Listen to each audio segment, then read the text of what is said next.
I still don't want it.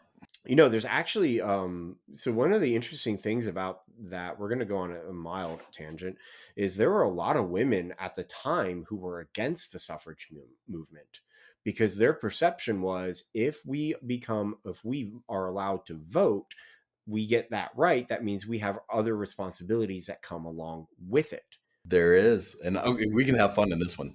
and we don't want those responsibilities. We could, I don't want to go like, And Peterson talks about this one actually. yes, he does. And I don't want to really like dive deep into that because that's a whole other conversation. But the whole, like, a really good example of it is here in the US, all men 18 and older have to register for the draft. Women do not. There actually has been movement lately to try and change that. Yeah, I think they should. I'm with you on that. Nowadays, if there's no difference between a man and a woman, you can't define a woman anymore. Put that hoe on the draft. I'm with you. Um, that's the worst thing I've ever said in my life. Uh, But like, to be blunt about it, like, I'm kind of with you on it. Now, granted, personally, I'm anti-draft. I don't think it's a good law. I don't think it's a good thing to have. I think it's a great law. I think that if you made poor voting choices, if you don't rebel against your government when they're doing really bad choices, you deserve what you got. I mean, but I'm like saying draft. I don't understand. I'm kind of confused now.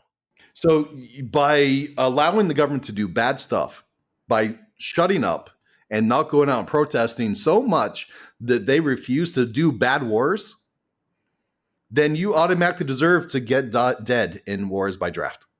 Oh, I see what you're saying now. Okay, I gotcha. Yeah, but see, It's natural selection. I see what you're saying. I still don't like the draft. Actually, I think everybody should do 2 year service or 2 months or 6 months or something. Men, women, everybody should learn how to fight, how to communicate as a team, how to shoot, how to put something in a rucksack and walk 2 miles. I waffle back and forth on that. Honestly, like, I go back and forth on it. I see the points on both sides of the argument, as far as the requirement. So I go back and forth. I It's kind of whatever.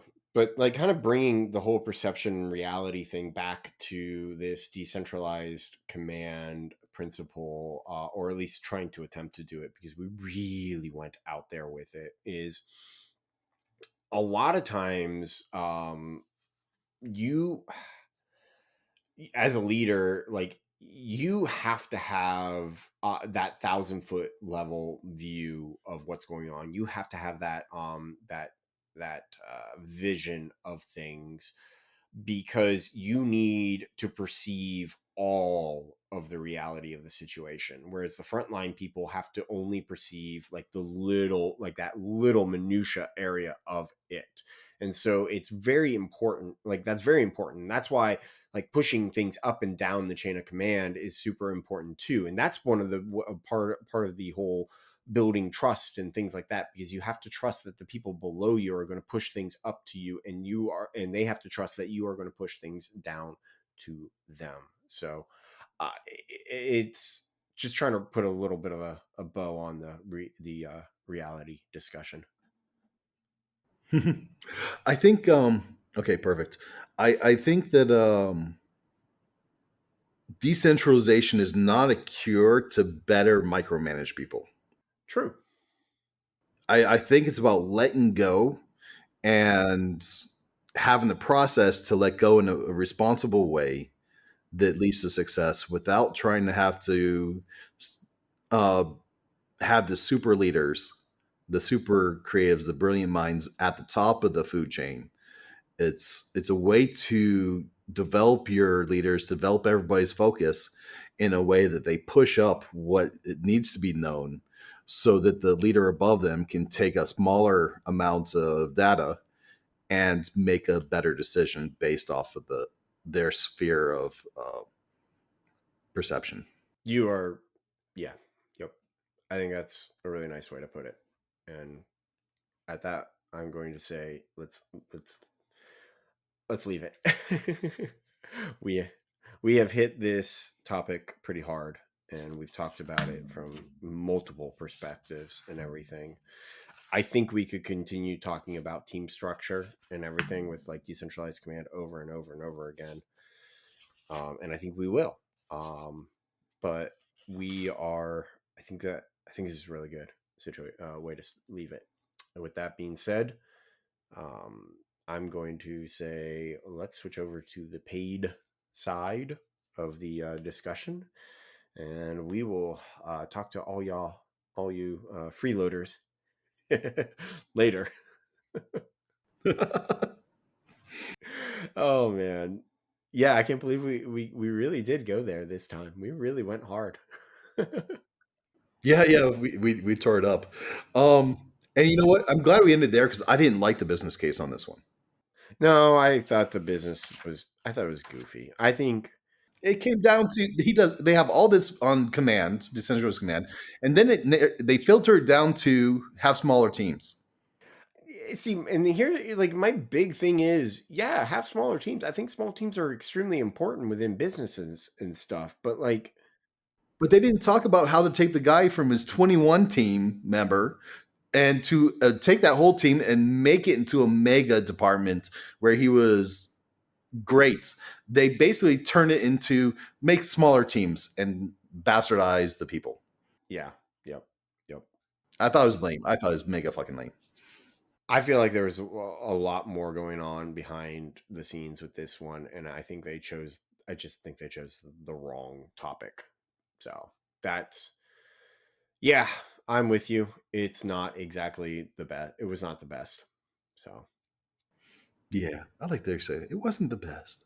I mean, I wouldn't call it lame, right? But I mean, I've seen better draft picks from the NFL, and you know, I mean, you know, I tend to be very diplomatic on things. you're so diplomatic. I'm glad I'm here to fuck with you, son. It's just my training and stuff, over the years, and you're, you're so calm and intelligent. uh, I there are times where I lose it. I'd like to see that. Really? That's cute.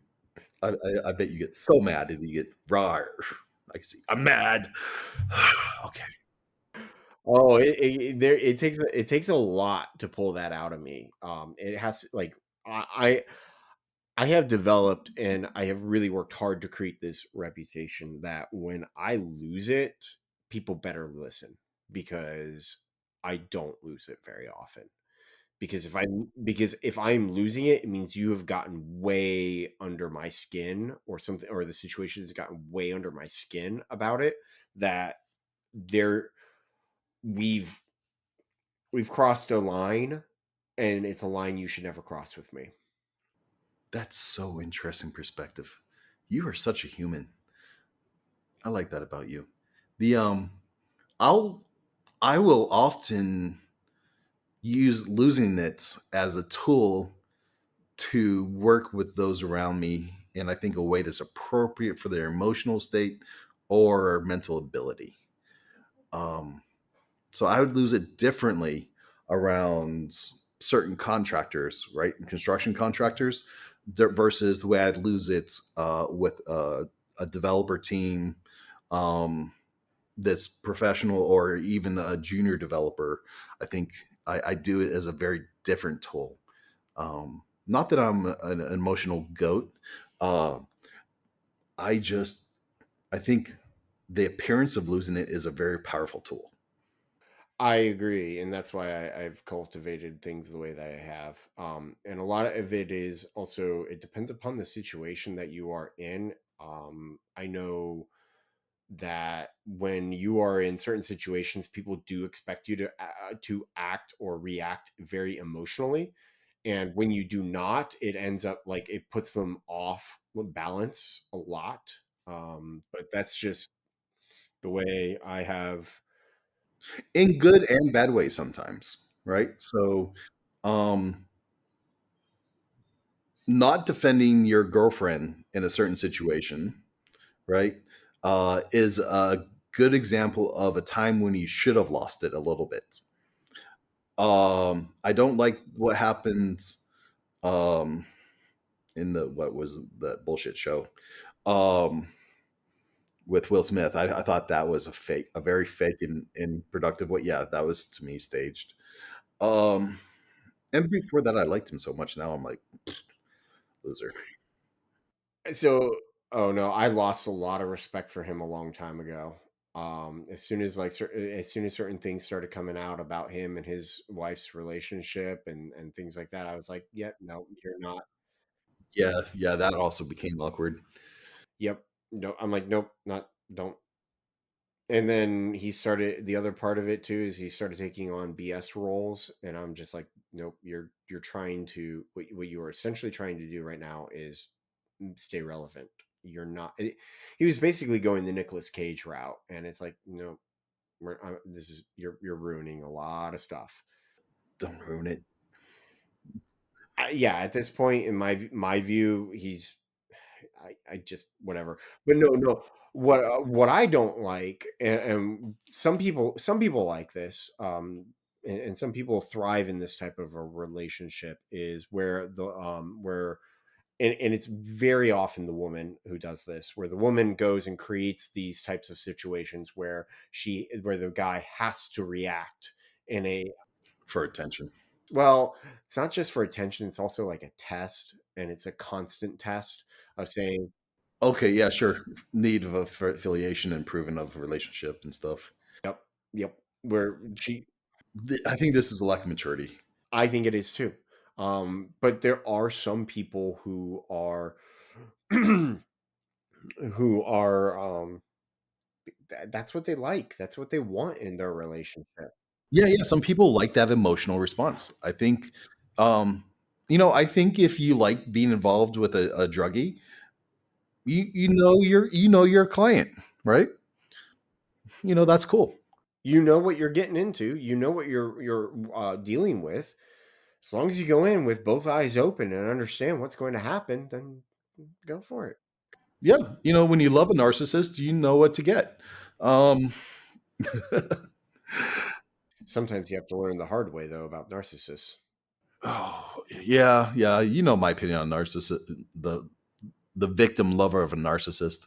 Um, Well, and that's only if you continue to be in the relationship with the narcissist. Agreed, agreed. Because at a certain point, you need to kind of realize quick. So, Yeah, you should. God. um, fun. Okay. The what are your thoughts on? Well, let's take that business case for example, right? Since it's such a lame duck, right? You have the guys that can't manage two people, and then you have the guys that have 21 people, and they've grown the team, but they haven't optimized it, right? In my mind, there's two sides to this coin. They should first fire the guy that can't manage the two people and make him work for the guy that um, rakes the grass. And then take this guy that built the 21-person team and see how they can help him restructure this through a lot of the lessons in this chapter. And I think some of that needs to maybe have a business consultant. They should pay maybe a business consultant to come in, look at what he's doing, because I think it's a financial sales company. Good question. Hold on. Investment advisor group. Yeah, Okay. Um, Whatever that is. it's essentially what you just said. Okay, cool. I was warm at least. I'll take warm. So these guys that essentially they're promoting super sailors, super salesmen. So Super sailors. That's an anime. I heard myself on that one. Um, okay, let's stick with that, I guess. Super sailors, and at the cost of efficiency, because they are worth it by the sounds of it. Now, sometimes these people can't build teams; they're not made for it. They just keep providing the staff. that supports them and makes them look good. A lot of it's ego based for them. Um, all that said, despite that, I think that realizing that can go a long ways. And if you can get a good consultant to go in there and look at his talent that he has, he'll be able to trim the stuff that's not productive and restructure it to be more productive. And sometimes that that's going to look different, right? He may end up um, where they talk in the book about having uh, three teams below you, right? If you're a platoon leader, for example, three teams and a fire chief. Um, and another option to that would be two teams and two trainees below you, right? So there's a way to divide up your time to build your team and to build your talent, which is a question of which brings the question: is it in today's society worthwhile to to build talent, and can you retain talent that you build?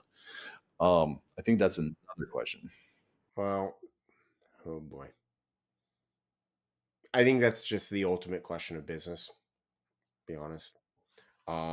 It's kind of like the meaning of life. What is the meaning of life is the ultimate question of life. There is no, like, there are answers out there, but there's like no. The answer is 42. Yeah, exactly. No, no, no, that's the meaning of life, the universe, and everything. I only said the meaning of life. I was getting carried away. Yep. Um so I have my general views on it is you should always grow your talent. That's the first. Like, that needs to be a constant, because if you are not growing your talent, or you are not providing your talent the ability to grow, they will leave. And it's not necessarily like everybody's going to leave. That's not going to happen. You're going to end up with people who just do the bare minimum type thing, like that type of a situation. You're gonna end up with the what one friend of mine calls himself. He says he's a bottom feeder, and he's perfectly okay being a bottom feeder, because he's just like, I'm not. I don't want to be a leader. I don't want to be all this stuff. It's like the guys at Google that never go past the G5 or whatever that lower supervisor is. Yeah, whatever that is. I don't remember what it is, but it's like, yeah, that's one of those things where you are about to anyway, like, if you're okay with that, and those people, and you're okay with just having those people in your company, fine, whatever. Then don't grow your team. But my view is just There's a place for those, in my opinion. The stability is of value. because they provide stability to your company. And it's important to have those people, especially if they are being productive, if they are providing you a value as a company. It starts there. The Yes. If they are not, get rid of them. um door's there. which actually kind of leads which actually kind of leads into the discussion that you and I were having prior to recording. uh, I am not getting into this anyway. The door is always open. Just be careful it doesn't hit you on the ass on the way out. Yeah, exactly. So it's all very much like you should be growing your people, or I should, maybe a better way of saying it is, you should be providing opportunities for your people to grow, to grow their talents and stuff. And a lot of that, and some of it too, is you also need to be open to letting them grow and grow their talents outside of the job that you have for them. Because I have seen that happen at a lot of companies where someone is hired to do role A, and they want to learn. They come to their bosses and their managers and are like, I would really love to learn these skills that have to do with role B, and their bosses and managers say no, because it doesn't pertain to the position that you hired them in. That is very bad. Do not do that. Very tricky situation there, right? Yeah. Yep.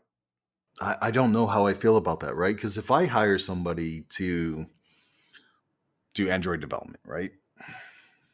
and they all of a sudden say, "Yeah, Phil, I mean, I like that you hired me to do this Android project, but I'm going to start working on .NET. So I'm going to start, I want to shift over to that department." And I'd be like, "What do you know about .NET?" "Well, nothing. I want to start learning, right?" And I'm like, "Well, didn't it take you 10 years to learn the job that you're working for now?" Right? Honestly, a lot of that is a case by case basis. One, applaud them for being completely open to you about that. That's the first thing. Oh, I fuck up. I always make fun of them first. You always make fun of everyone, okay? Everybody should just accept this. Everything. I think people appreciate that. They know they're going to get a joke when they come in. It puts people at ease, to be perfectly honest. Like jokes and laughing are very important. Like we were talking, we've talked a lot about building trust and the need to build trust. Another way to build trust is fun, is laughing with each other. That is a way that you can build trust with people. Have you read the book Humor Seriously? No, I haven't. I haven't even heard of it. No. Huh. Have you heard of it?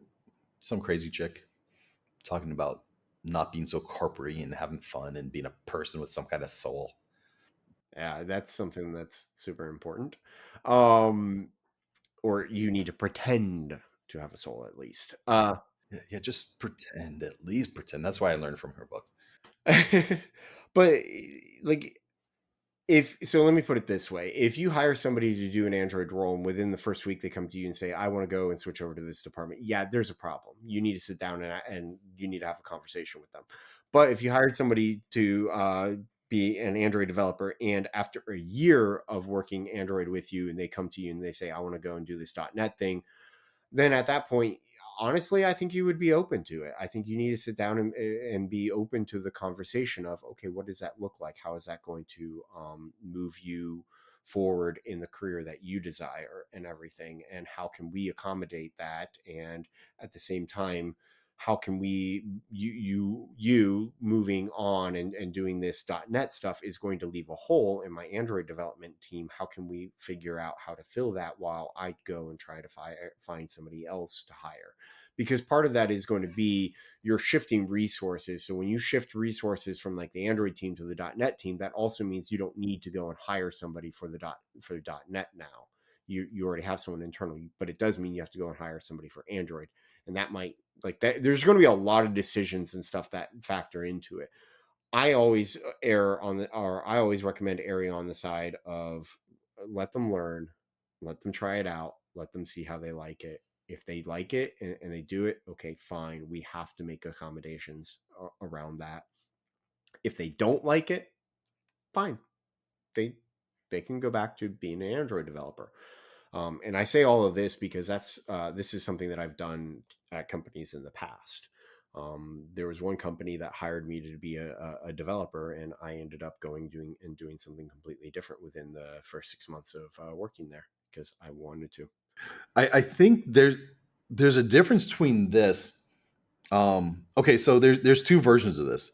Hey, Alan, I want to be a .NET developer. Thanks for hiring me on this. What do you think? Right, that's one thing.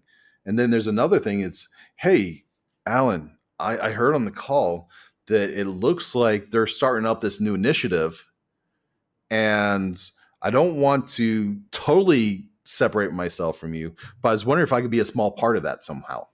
Yes, there's that too. Yep. And this is a very if you're looking to change if you're the guy that wants to do the .NET thing, right? Alan and I kind of talking about it from the perspective of the supervisor, right? The person comes to, but if you're the person who wants to change, right? Be tactical about the way you go about it, right? So look for chances to take ownership of something and do it in a way that and try to present it in a way that's going to make your supervisor look awesome. Well, so a good example of this is something that I did. I was working on a project at a company and I just couldn't stand working on it. I couldn't stand the client. I couldn't stand dealing with a lot of aspects of it. I just was getting super frustrated and fed up with things going on there. Well, I heard, okay, cool. We've got a new client coming on board, new work, new all of this other stuff. And I approached my boss and said, "Hey, um, one, I did not talk about my current client that I was working on at all, not one bit. I didn't mention them at all. Smart. Yes, what I did was I said, "Hey, I hear we have this new client. You know, I have experience working in this type of field as well because it was someone in a very similar field as a previous client of mine." And I said, I would love to go do this. I love working in this type of on this type of an app. I love working on this type of project. I think it's awesome. I think this is all really cool. Like I showed a ton of enthusiasm for that project. And I was like, look, I would love to go and help out with this. I think it would be This sounds exciting. I love it. Yeah. exactly, exactly. And What are your thoughts? yeah, and what ended up happening is he said, "Okay, let me think about it. Let me take a look and see what we can do." I did not get that project, but I did get another project that was also very similar to that one. Okay.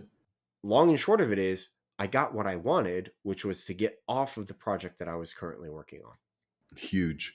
So, devil's advocate, what if he said, no, I need you on this project? I've had three other people quit because the customer's a bitch. That's where we end up having the conversation of, okay, let's talk about the client that I am currently on. And let's talk about Oh, so you're nice. I'd be like, let's talk about compensation because it's really a pain in the ass. that's where I would shift the focus to I don't like the client either. The client is difficult. We need to figure out how we can make this relationship work with the client. And eventually my recommendation would, if we can't make it work, I would be sitting there telling him we need to drop them as a client. Even though they bring in a lot of money, we need to drop them. I'm sorry. Or do they bring in money even? Right? Well, and that's another question about it is it's like, yes, they may bring in a lot of money, but are they worth it? It might be a high ticket price, but what resources are we throwing at it? And what resources are we losing? Because you just said that we've lost 3 people, so now we have to go and spend the resources to go and hire 3 other people or more people. Is this client worth us continuing working with? And that's like that. So that's what I would.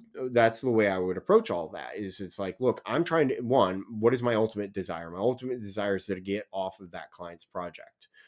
Two, I'm trying to approach my boss with it from a perspective of there's this other project that makes me really, really excited.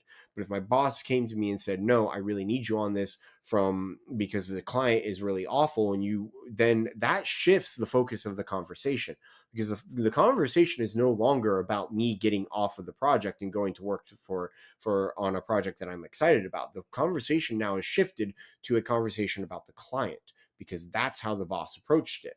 And it's like, okay, if the conversation now is about the client, we need to have an open conversation about the client. And that's where we are at. And then, so and this is all like the whole negotiation discussions and things like that of, okay, you have shifted the focus, you being the boss, have shifted the focus of the conversation. So now what do I ultimately want? Well, I ultimately want to get off of the project. So now if the tactic of me having being really excited about this other project it did not work and you are willing to talk to me openly about how bad this client is, then let me now be open with you about how unhappy and bad it is for me as the developer, and let's figure out a way to fix this.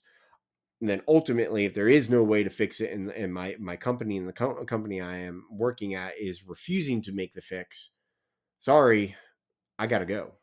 And that may be what happened with the 3 other developers that you mentioned.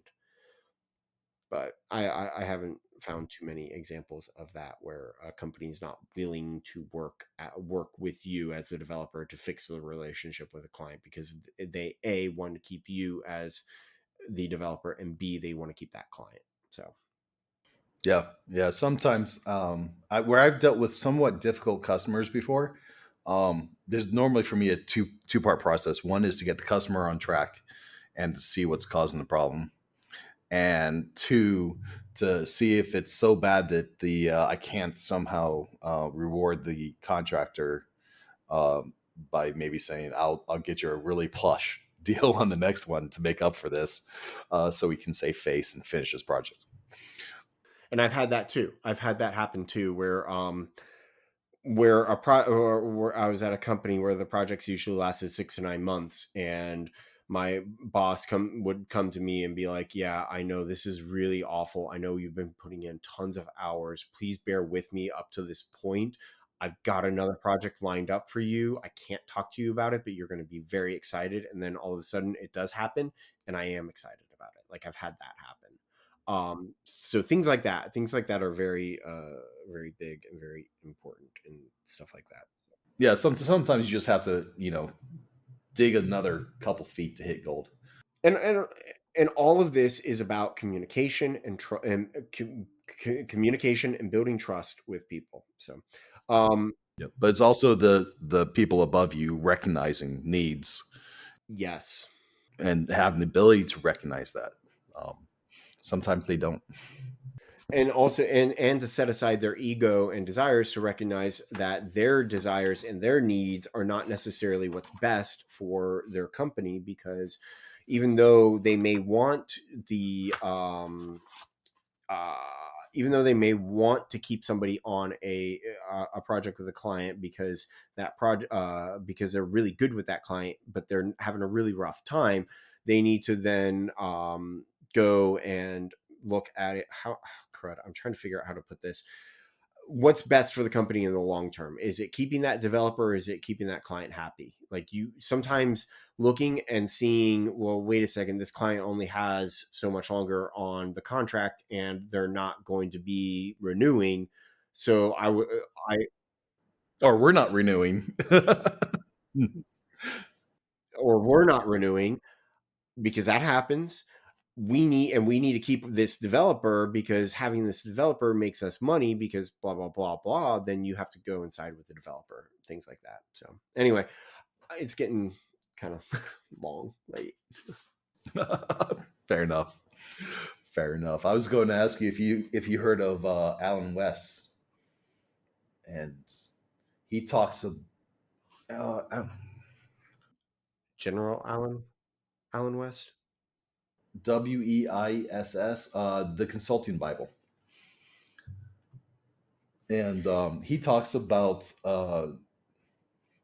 consult. It's about consultants, right? But it's he talks about the things that companies or business owners do to essentially not bring value, but to bring ego, a personal gratification, right? So, like for example, getting that really nice office for the personal gratification, getting a job for Disney at a major loss, uh, and dealing with a real jerk just because it looks great and makes you feel good.